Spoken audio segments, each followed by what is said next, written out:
करना मत भूलिएगा। जो आइए आज की कहानी शुरू करती हैं। एक दफ़ा का जिक्र है, जंगल में बहुत ज़्यादा हिरन रहा करते थे।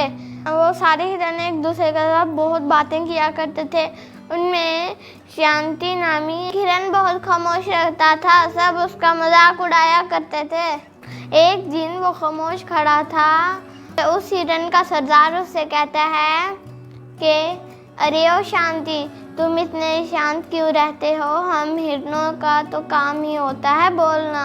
मुझे तो लगता है तुम कोई नकली हिरन हो। फिर सब हिरन उसका मजाक उड़ाकर कहते हैं तुम नकली हिरन हो, तुम नकली हिरन हो। इस पर वो खामोश और सुकून से रहता है, कुछ नहीं कहता हिरन।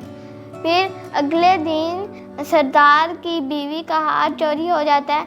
वो रोती रोती सरदार के पास आती है और कहती है मेरा हाथ चोरी हो गया है और उसे हमारे साथियों में से ही किसी एक ने किया है। उसका रंग पीला नारंगी था, उसने दुपट्टा मुंह पर लिया हुआ था और उसके कान नजर आ रहे थे।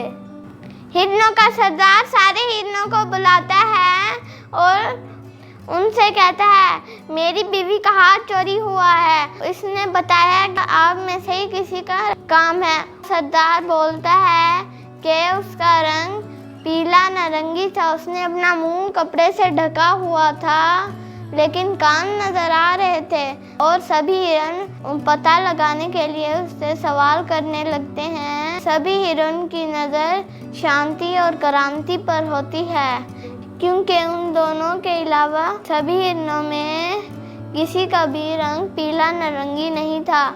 फिर सरदार सोचता है कि ये दोनों तो मेरे अपने हैं, मैं इनसे सवाल कैसे कर सकता हूँ। फिर वो उन दोनों से पूछने के लिए एक तोते को बुलाता है और तोता उन दोनों से पूछता है क्या तुमने चोरी की?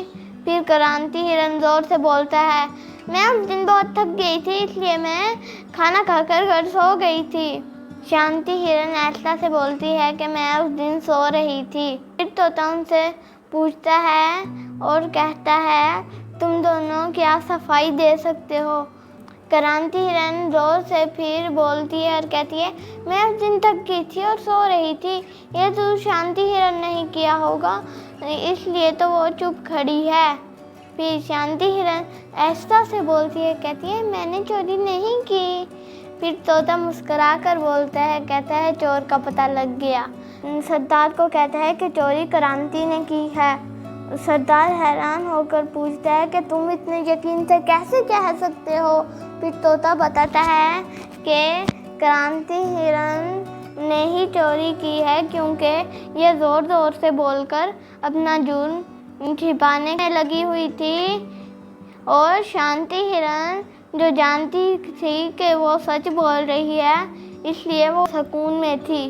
क्रांति हिरन अपना जुर्म कबूल करती है और सभी हिरनों से सज़ा देने का फैसला करते हैं। वो सबसे माफ़ी मांगती है और शांति हिरन कहती है कि इसने सरदार माफ़ी मांग ली है, इसने पहली बार ऐसा काम किया है, इसे माफ़ किया जा सकता है। और फिर वो उसे माफ़ कर देते हैं। तो दोस्तों आज की हमारी कहानी ख़त्म है। अच्छी लगी लाइक शेयर सब्सक्राइब करना मत भूलिएगा और साथ ही साथ बेल आइकन को भी दबा दीजिएगा। कमेंट करना भी मत भूलिएगा। मेरे चैनल को सब्सक्राइब करना भी मत भूलिएगा। मिलेंगे अगली वीडियो में, तब तक के लिए अल्लाह हाफिज़, बाय बाय।